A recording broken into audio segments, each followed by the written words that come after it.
Hari abantu benshi bashaka guhura n'Imana. Hari abantu bifuza kumva ijwi rya Mwuka Wera ndetse bakifuza kubona imbaraga z'Imana mu buzima bwabo. Ariko muri Matayo igice cya 16 umurongo wa 24 haranditse ngo umuntu ushaka kunkurikira yiyange yikorera umusaraba we ankurikire. Ese waba ibyo ubyuzuza kugira ngo ubashe guhura n'Imana, kugira ngo ubashe kumva ijwi rya Mwuka Wera? Ese kwiyanga ngo ukurikire Uwiteka waba uzi ibyo ari byo? Uyu munsi reka ngusabe turebere hamwe ku byo ukwiriye kureka, ibyo ukwiriye guha Imana, ibyo ngibyo ukwiye gutakaza byawe kugira ngo ubashe gukurikira Yesu, kugira ngo abashe kukwigereka na Mwuka Wera akuganirize.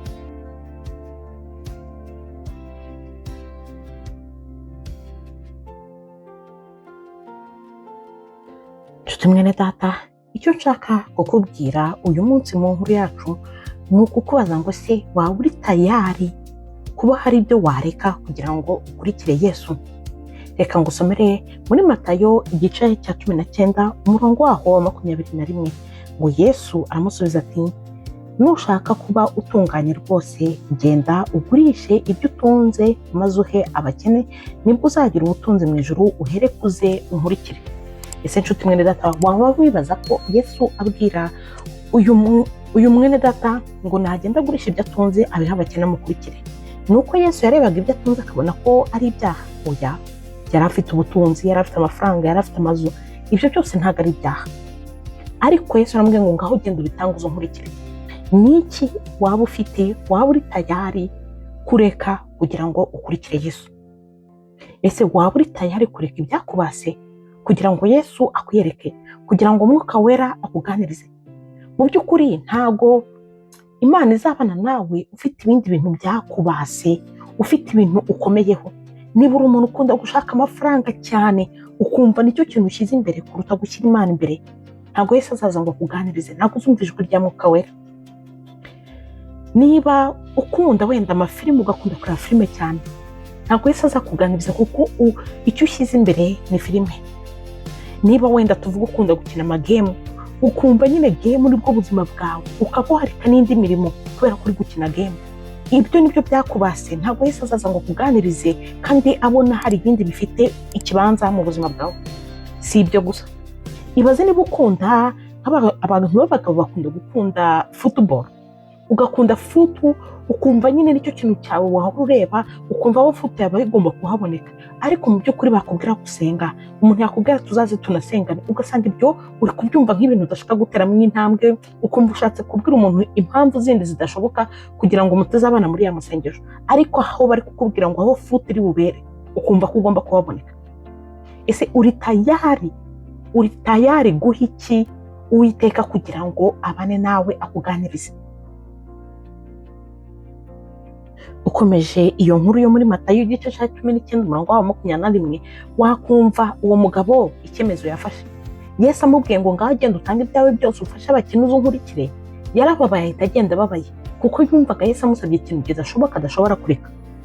Kuko hari ukuntu nawe ushobora kuvuga ngo nakiriye Yesu nk'umwami n'umukiza, n'ukuri ndamukunda, ndamuzi, naramumenye, yarampfiriye, yarandokoye, yankuye ahantu hakomeye, ariko ukamwemera gutyo gusa, ukamwemera nk'ubyumva gutyo muri wowe, ariko udafite umwanya wo gutera intambwe kuvuga ngo noneho hari n'ibyo nshyize ku ruhande bitari ibyaha.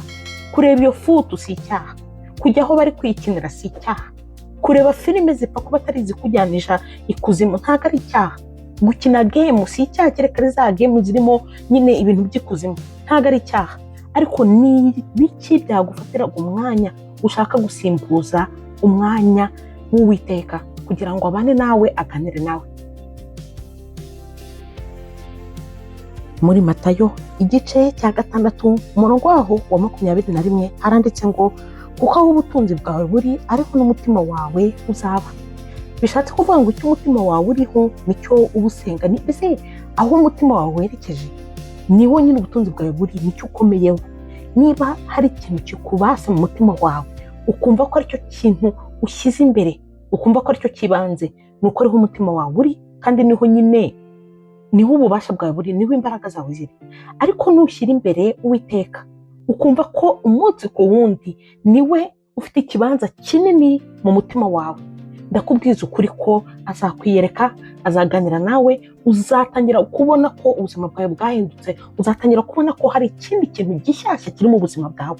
Wowe mbabarira, wenda ubigerageze, gerageza Yesu, umuhe umwanya. Niba waragerageje ibindi byinshi wumva byaguha amahoro mu buzima ariko ukabona nta kintu biri kukugezaho, ukaba waramaze igihe ubigerageza ukabona nta gihinduka, ndakwinginga ngo uyu munsi ukimara kumva iyi nkuru, ihangane ugerageze Yesu, muhe uwo mwanya, umuhe umwanya mu mutima wawe, ugire uko ugira ibyo wiyima. Simvuze wenda ngo ubyiyime burundu.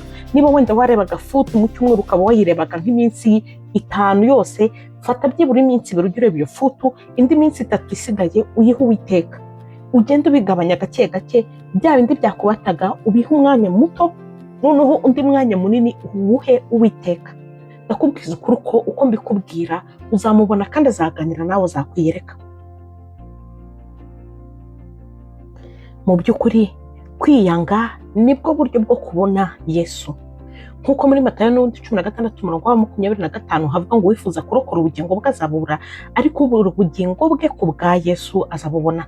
Bivuga ngo nyine uba uri kwiyanga. Kwiyanga ni iki? Kwiyanga ni ukureba bya bindi wakundaga, wabonaga bigushimishije uri muri iyi si, urebesha amaso ukabona nyine nibyo bintu byari bigushimishije, byari bikunyuze, wumva ushaka kubamo, ariko ukabyiyima. Niko kwiyanga, kugira ngo uhe umwanya Yesu mu mutima wawe. Uko rero kubyiyima, Yesu ababona igitambo watanze, ababona ubuzima bwawe uri kubwanga, ubw'isi uri kubwanga, uri gushaka kubana nawe, uri gushaka ubuzima bw'ijuru, kandi nukuri azakwiyereka. Nshuti mwene data, icyo Yesu ashaka kuri wowe ni umutima wawe, nk'uko byanditse muri Matayo 22:37 ngo ukundisha Uwiteka Imana yawe umutima wawe wose n'ubugingo bwawe bwose n'ubwenge bwawe bwose. Iryo ni ryo tegeko rikomeye ry'imbere. Uwiteka nicyo agushakaho, ni umutima wawe wose. Ese mu mutima wawe harimo iki? Ni iki washyize imbere mu mutima wawe? Kandi Uwiteka ashaka umutima wawe. Iyo hari ikintu ufata cyane kurusha Imana, iyo hari ikintu washyize imbere mu buzima bwawe kurusha Imana, ntabwo Yesu yakwiyereka. Iyo hari ibyo wakunze, hari ibintu byakubase, ntabwo Yesu yakwiyereka. Ibyo byose ni ibikubera uruzitiro, mbese bigatangira umubano wawe na Yesu. Kandi iyo Yesu aje mu buzima bwawe, ubuzima bwawe arabuhindura. Ahangaha ndi kubabwira bigatuma nibuka ibyo nari maze iminsi nsoma mu Byakozwe n'Intumwa, ni uburyo Sawuli yari umuntu warwanyaga intumwa z'Imana, yari umuntu warwanyaga umurimo w'Imana, ariko ubwo Yesu yamuhinduraga, Sawuli yatangiye kuvuga ijambo ry'Imana, ku buryo n'abakoreraga Imana yabageragamo bakamera nk'abahunze, kuko batumvaga ukuntu yari ameze yaba yarahindutse. Ariko Sawuli niwe waje kwitwa Pawulo. Inkuru ya Pawulo na Sila bari mu nzu y'imbohe, imiryango igafunguka, umuntu wese wasomye Bibiliya iyo nkuru arayizi. Pawulo yageze aho Yesu atangira kumwiyereka, aramuganiriza, aramubwira ngo ninjye ndi kumwe nawe, komeza umvugire, komeza unkorere. Byageze naho Pawulo abandi bamubwira ngo tubabarire, ntujye Yerusalemu kuko nugera uzicwa, uzahambwa, uzagambanirwa. Aravuga ati ndi tayari gupfa kubw'ijambo ry'Imana. Kubera iki? Kuko yamenye Yesu ari we. Yesu yaramugendereye, Yesu yaramuganirije. Nkubwije ukuri ko nawe nuva mu ngeso zawe mbi, nuva mu byakubataga, mu byo wari warahaye umutima wawe ukabikomeraho, ukahindukira umutima ukawuha Uwiteka, azakwiyereka, azabana nawe mu bikomeye, mu byoroheje, muri byose azakwiyereka. Ndakwinginga ntiwumve uko njyewe nambaye umubiri ndi kubikubwira, ariko ugirire icyizere Yesu wakubambiwe. Wihangane ubigerageze, uzambwira, kuko Uwiteka arumva. Nk'uko yaturemye mu ishusho ye, tukaba tuvuga, tukaba dufite amatwi tukumva, wumve ko we yumva birenze uko twe twumva, wumve ko avuga birenze uko twe twavuga. Rero ndakwinginga ubikorere kugira ngo byibura ubashe gusobanukirwa uwakuremye ninde. Ni gute ubundi wabana na papa wawe mutaganira? Ni gute wabana na papa wawe utamuzi? Nawe ubwawe ntiwibaze ngo ni gute atanzi, ni gute atamenya, atansura, atanganiriza. Bigerageze mwene data, ushobora kuba rero warajyaga wibaza icyo kibazo cyane, ukibaza ukuntu Yesu ashobora kuvugisha abantu bamwe we ntakuvugishe, ukibaza ukuntu ashobora kuganiriza abandi akabereka wenda ubuzima bwabo uko buhagaze, ibizaba, kumva umuntu ari kukubwira ngo Yesu yanyeretse ibi, ngo dore ngo ibi, ni umuntu agahanura, ariko wowe ukavuga ngo ni gute uyu muntu twaba duteye kimwe ariko njye ntibimbeho. Ni uko mwene data hari ibyo wahaye agaciro mu buzima bwawe bituma Yesu atabasha kwinjira mu buzima bwawe, kuko abona ko hari ibirenze, hari ibyo ufiteho umutima wawe birenze kuba we wamushyiraho umutima wawe. Rero iyo wemeye kureka ibyakubase, imiryango y'Uwiteka irafunguka, urafungura, Uwiteka akinjira akabana nawe akakwiyereka. Nshuti mwene data, rero reka ngusabe n'ukuri wibaze iki kibazo, waba uri tayari kureka ibyakubase? Ese ubu noneho wiyemeje iki? Ufashe iyihe ngamba ki yo kureka ibyakubase ukaha umwanya Uwiteka mu mutima wawe? Waba witeguye?